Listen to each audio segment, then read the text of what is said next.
உறவுகள் அனைவருக்கும் வணக்கம். PMT மீடியாவின் 9 மணி செய்திகளுக்கு உங்கள் அனைவரையும் வரவேற்கிறோம். முதலாவது செய்தியாக, ராமநாதபுரம் மாவட்டம் கடலாடி கிராமத்தில் நமது சமூகத்தைச் சேர்ந்த வில்வத்துறை அப்படிங்கிறவர் வசிச்சுட்டு வர்றாரு. அவருக்கு சொந்த ஊர் பாப்பாங்குளம்.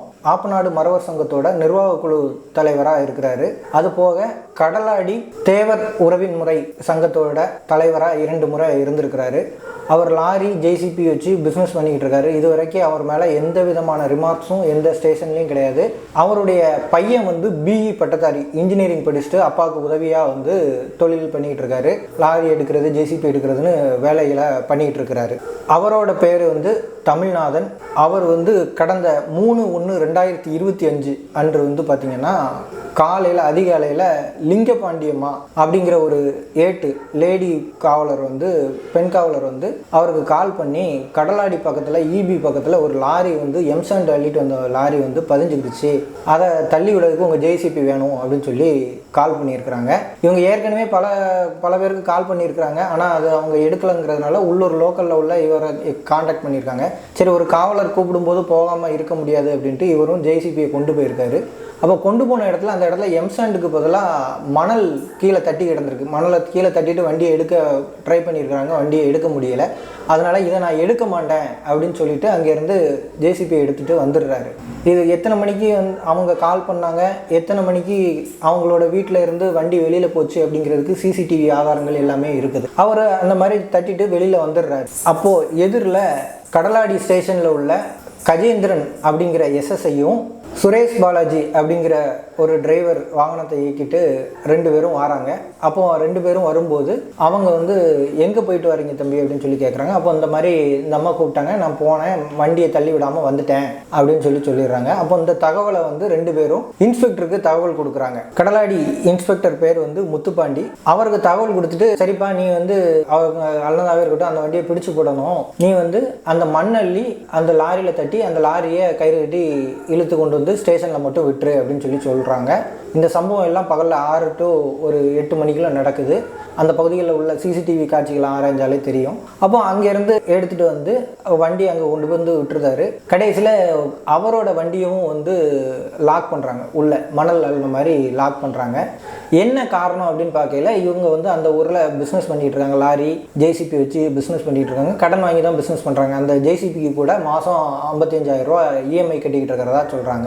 இந்த நிலைமையில் இவங்க யாருக்கும் லஞ்சம் கொடுக்கறது இல்லை, யாருக்கும் இது பண்ணுறதில்ல. முறைப்படியான வேலைகளை மட்டும்தான் பார்த்துக்கிட்டு இருக்காங்க. இல்லீகலான ஒர்க் எதுவும் கிடையாது. இது வரைக்கும் எந்த விதமான ரிமார்க்கும் கிடையாது. அதனால் காவல்துறைக்கு காசு கொடுக்காம பார்த்துக்கிட்டு இருக்காங்கனால இவங்ககிட்ட எப்படியாவது பைசா வாங்கணும்ட்டு அந்த லிங்கபாண்டியம்மா அப்படிங்கிறவங்க இன்ஸ்பெக்டருக்கு 10,000 ரூபா கொடுங்க, விட்டுருவாங்க, இது ஒன்றும் பிரச்சனை இல்லை, நீங்கள் உள்ளூரில் தொழில் பண்ணீங்களா, அவங்களுக்கு ஒன்றும் கொடுக்கல, அதனால் கொடுத்துருங்க அப்படின்னு சொல்லி அவங்களுக்கு அவங்க GPay நம்பர்லாம் போட்டுவிட்டு அக்கௌண்ட் நம்பர் போட்டுவிட்டு இவர் அனுப்பிவிட சொல்கிறாங்க. அதுக்கப்புறமும் பார்த்தீங்கன்னா இவரோட வண்டியை லாக் பண்ணிடுறாங்க. உள்ளே லாக் பண்ணி இவர் மேலே வழக்கு போடுறதுக்காக ஏற்பாடு பண்ணுறாங்க. அப்போ ஊரில் உள்ள பெரியவங்க, இவரோட அப்பா வில்வத்துறை எல்லாரும் போய் ஸ்டேஷனில் போய் பேச போகிறாங்க. அப்போ இன்ஸ்பெக்டர் என்ன சொல்கிறாருன்னா, நம்பிக்கையாக நாங்கள் விட்டுருதோம், ஒரு விசாரணைக்காக தான் இது பண்ணியிருக்கிறோம், விட்டுறோம் அப்படின்னு சொல்கிறாங்க. ஆனால் விடாமல் அவர் மேலே மணல் கடத்தல் வழக்க போட்டு அவர் மாலை போட்டிருக்காருன்னு கூட பார்க்காம அவரை அடிச்சிருக்காங்க. 1 லட்ச ரூபா கொடு, 2 லட்ச ரூபா கொடுன்னு சொல்லி அடிச்சிருக்கிறாங்க. அடித்து அவர் ரிமாண்ட் பண்ணி பொய் கேஸ் போட்டு இப்போ அந்த JCPயும் உள்ள லாக் ஆகிருக்குது. இப்போ அதில் அவருக்கு பெயில் கிடச்சி இப்போ வெளியில் வந்துட்டார். இப்போ நம்ம PMT மக்கள் பாதுகாப்பு இயக்கத்துக்கு, பசுமன் முத்துராமலிங்க தேவர் மக்கள் பாதுகாப்பு இயக்கத்துக்கு இந்த தகவலை கொண்டு வராங்க. தலைவர் இசக்கிராஜா தேவர் ராமநாதபுரம் மாவட்ட காவல் கண்காணிப்பாளருக்கு இந்த தகவலை கொண்டு போய் நேரடியாக பேசி SP இன்ஸ்பெக்டருக்கும் பேசுகிறாங்க. அதன் பேரில் அந்த லிங்கபாண்டியம்மா உடனடியாக ARக்கு டிரான்ஸ்ஃபர் பண்ணப்படுறாங்க. பெண் காவலர் தொடர்ந்து விசாரணை பண்ணி நாங்கள் நடவடிக்கை எடுக்கிறோம், MF பண்ணுறோம் அப்படின்னு உறுதி அளிச்சிருக்கிறாங்க. இருந்தாலும் பசுமன் முத்துராமலிங்க தேவர் மக்கள் பாதுகாப்பு இயக்கத்தின் சார்பாக தவறு செஞ்ச அந்த காவலர்கள் மேலே சட்ட ரீதியான நடவடிக்கை எடுத்து இது மாதிரியான கரப்டட் போலீஸ் ஆஃபீஸர்ஸை பணியிடை நீக்கம் பண்ணுறதுக்கான வேலைகளை PMT மக்கள் பாதுகாப்பு இயக்கம் முன்னெடுத்துருக்கிறாங்க. அந்த முன்னெடுப்புக்கு நன்றி.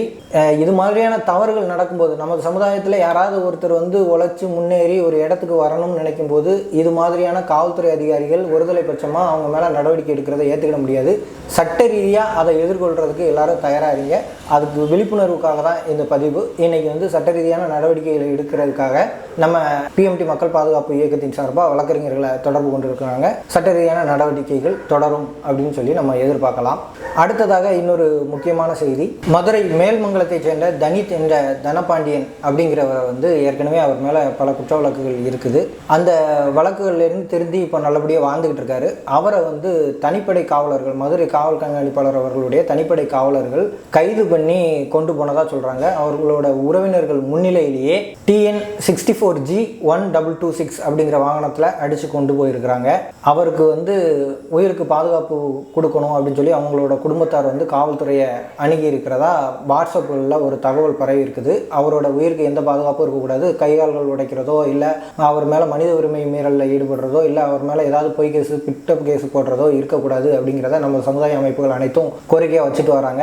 இது தொடர்ந்து நம்ம தேவர் முக்குலத்தோர் சமூக வாட்ஸ்அப் தளங்களில் செய்தியாக பரபரப்பாக பரவிக்கிட்டு இருக்குது. இது சம்பந்தமாகவும் பசுமன் முத்துராமலிங்க தேவர் மக்கள் பாதுகாப்பு இயக்கத்தின் சார்பில் வழக்கறிஞர்கள் தொடர்பு கொண்டு அவரை மீட்கிறதுக்கான பணியில் ஈடுபட்டுக்கிட்டு இருக்கிறாங்க. அவர் விரைவில் வழக்கு இல்லாமல் வெளியே வருவார்னு எதிர்பார்க்குறோம்.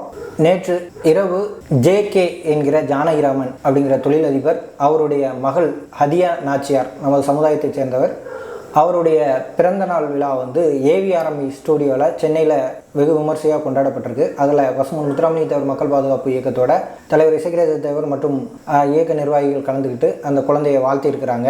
அடுத்த செய்தியாக, நேற்று முன்தினம் பல இடங்களில் நேதாஜியோட பிறந்தநாள் கொண்டாடப்பட்டுச்சு. சிலர் நமக்கு வந்து லேட்டாக அனுப்பியிருந்தாங்க. அந்த தகவல்களையும் சேர்த்து சொல்லிடுறோம். சென்னை ஸ்ரீபெரும்புதூரில் பசுமன் முத்துராமலிங்க தேவர் மக்கள் பாதுகாப்பு இயக்கத்தின் சார்பாக நேதாஜியோட பிறந்தநாள் வந்து வெகு விமர்சையாக கொண்டாடப்பட்டிருக்குது. அதே போல் தென்காசி மாவட்டம் சுரண்டை அருகே உள்ள ரெட்டைக்குளம் அப்படிங்கிற கிராமத்தில் நேதாஜி ஸ்போர்ட்ஸ் கிளப் சார்பாக நேதாஜியோட பிறந்தநாள் விழா வெகு விமர்சையாக கொண்டாடப்பட்டிருக்குது. அதே போல் மும்பை மகாராஷ்டிராவில் தேவர் சாம்ராஜ் ட்ரஸ்ட் செயலாளர் மற்றும் உலக முக்குலத்தோர் அமைப்போட செயலாளர் மோ சுப்பிரமணியன் அவர்கள் தலைமையில் மும்பையில் நேதாஜியோட திருவுருவ சிலைக்கு மாலை அணிவித்து மரியாதை செலுத்தி நேதாஜியோட பிறந்த நாளுங்கிறது சிறப்பான முறையில் கொண்டாடப்பட்டிருக்குது. இன்றைய செய்திகள் இதுதான். வேறு ஏதாவது செய்திகள் இருந்துச்சுன்னா நாளைக்கு அப்டேட் பண்ணுறோம். உங்கள் பகுதிகளில் நடக்கக்கூடிய செய்திகள், விழாக்கள் மற்றும் ஏதாவது நிகழ்ச்சிகள் இருந்துச்சுன்னா கீழே தெரிகிற இந்த நம்பருக்கு அனுப்பி வைங்க. நாங்கள் செய்திகளாக ஒவ்வொரு நாள் இரவும் 9 மணிக்கு ஒளிபரப்புகிறோம். கண்டிப்பான முறையில் எங்களுடைய இந்த புதிய முயற்சிக்கு உங்களுடைய ஆதரவு தேவை. நன்றி உறவுகளே.